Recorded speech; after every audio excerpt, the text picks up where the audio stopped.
You are standing in an open field, no phone, no road signs, nothing you recognize in any direction. That quiet panic rising in your chest right now is brand new in human history. Your ancestors never felt it. They were crossing continents before the wheel existed, sailing open ocean on wooden rafts, threading through mountain passes and frozen tundra with no instruments, no charts, and no maps of any kind. And they arrived, reliably, repeatedly. How does a species do that? The sky was not background, it was infrastructure. Every ancient culture, without exception, built working knowledge of the stars directly into how they moved through the world. Polaris sits almost perfectly above Earth's geographic North Pole. Find it once, and you always know which direction is north. The Phoenicians built a maritime empire on that single fact.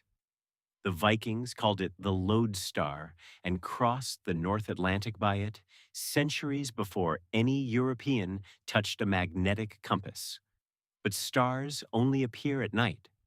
So what happens in daylight? The sun rises east, sets west, and tracks a predictable arc that shifts with the seasons in patterns that never change.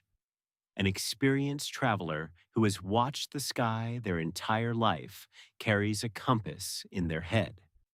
Anthropologist David Lewis documented this in his landmark work, We, the Navigators, after spending years with Pacific Islander wayfinders who held the rising and setting points of 30 stars in working memory simultaneously, using them as a compass rose of extraordinary precision. That is not instinct.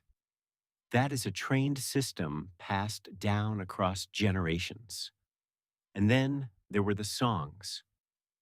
Researcher Lynn Kelly documented how Aboriginal Australians encoded precise geographic routes into songlines, narrative paths where each verse corresponded to a physical landmark on the ground. Sing the sequence correctly, and you navigate the route correctly. Miss a verse, and you miss a turning. Hundreds of miles of terrain stored in music. That is not folklore. That is an information architecture more durable than paper and far older than writing. Navigator Mau Piailug from the island of Satawal proved in 1976 that these systems still worked when he sailed the reconstructed canoe Hokulea from Hawaii to Tahiti, 2,400 miles, using no instruments at all. Just the stars, the swell patterns beneath the hull, the flight paths of birds, and a mental map built from a lifetime of paying attention. That is what ancient navigation actually was. Not a trick, not a secret. A total orientation toward the world, developed by people who had no choice but to read their environment with complete attention because their lives depended on getting it right. You have lost most of this, not because you are less capable, because your phone solved the problem before you ever had to develop the skill. But the capacity is still there, quiet, waiting. You are standing in an open field.